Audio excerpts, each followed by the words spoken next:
And the Lord spoke to Moses, saying, Speak to the children of Israel.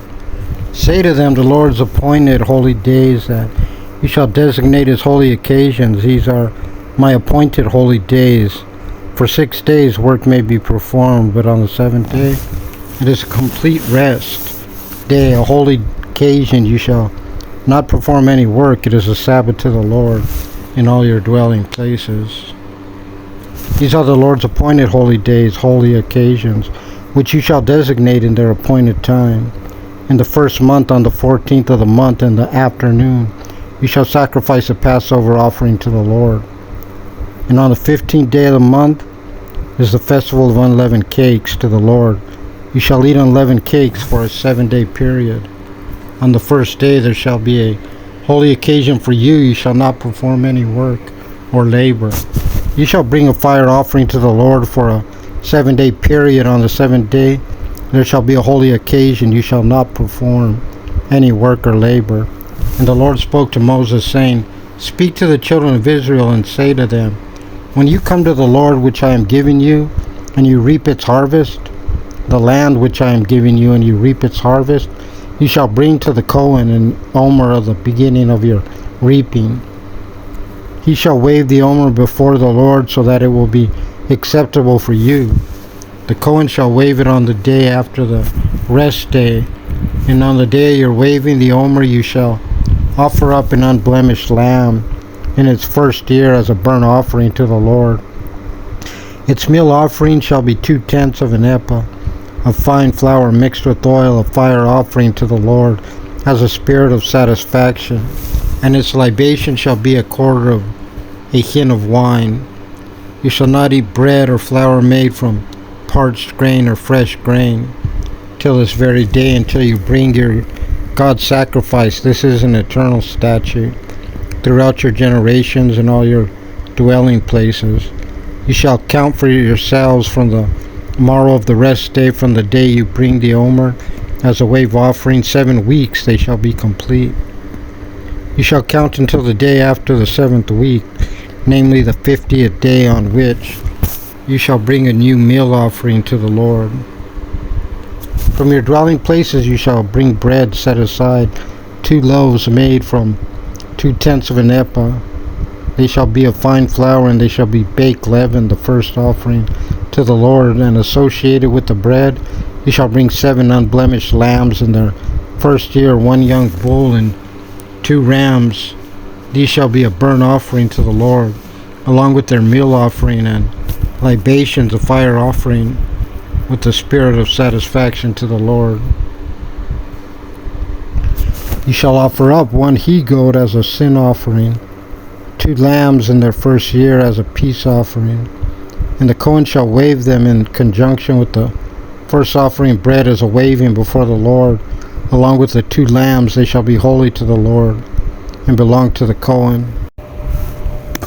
You shall designate on this very day a holy occasion. It shall be for you. You shall not perform any work or labor. This is an eternal statute in all your dwelling places throughout your generations. When you reap the harvest of your land, you shall not completely remove the corner of your field during your harvesting. You shall not gather up the gleanings of your harvest. Rather, you shall leave these for the poor person and for the stranger. I am the Lord your God. And the Lord spoke to Moses, saying, Speak to the children of Israel, saying, In the 7th month, on the 1st of the month, it shall be a Sabbath for you, a remembrance of Israel through the shofar blast, a holy occasion. You shall not perform any work of labor, and you shall offer up a fire offering to the Lord. And the Lord spoke to Moses, saying, But on the 10th of this 7th month, it is a day of atonement, shall be a holy occasion for you. You shall afflict yourselves, and you shall offer up a fire offering to the Lord. You shall not perform any work on that very day, for it is a day of atonement for you, to gain atonement before the Lord your God. For any person who will not be afflicted on that very day shall be cut off from his people. Any person who performs any work on that very day, I will destroy that person from amidst its people. You shall not perform any work. This is an eternal statute throughout your generations and all your dwelling places. It is a complete day of rest for you, and you shall afflict yourself on the 9th of the month in the evening. From evening to evening you shall observe your rest day. The Lord spoke to Moses, saying, Speak to the children of Israel, saying, On the 15th day of this 7th month, in the festival of Sukkot, a 7-day period to the Lord. On the first day it is a holy occasion. You shall not perform any work or labor. For a 7-day period you shall bring a fire offering to the Lord. On the 8th day it shall be a holy occasion for you.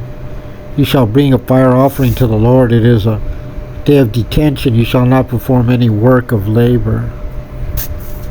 These are God's anointed holy days, that you shall designate them as holy occasions on which to offer up a fire offering to the Lord, burnt offerings and meal offerings, sacrifice and libations.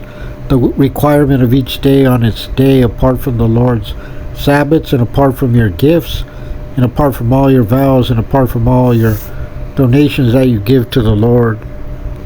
But on the 15th day of the 7th month, when you gather in the produce of the land, you shall celebrate the festival of the Lord for a 7-day period. The first day shall be a rest day, and the 8th day shall be a rest day. You shall take for yourselves on the first day the fruit of the hadar tree, date palm fronds, a branch of a braided tree, and the willows of the brook, and you shall rejoice before the Lord your God for a 7-day period. You shall celebrate it as a festival to the Lord for 7 days. In the year it is an eternal statute throughout your generation, that you celebrate it in the 7th month. For a 7-day period you shall live in booths. Every resident among the Israelites shall live in booths, in order that your ensuing generation should know that I had the children of Israel live in booths when I took them out of the land of Egypt. I am the Lord your God. Moses told the children of Israel these laws on the Lord's appointed holy days.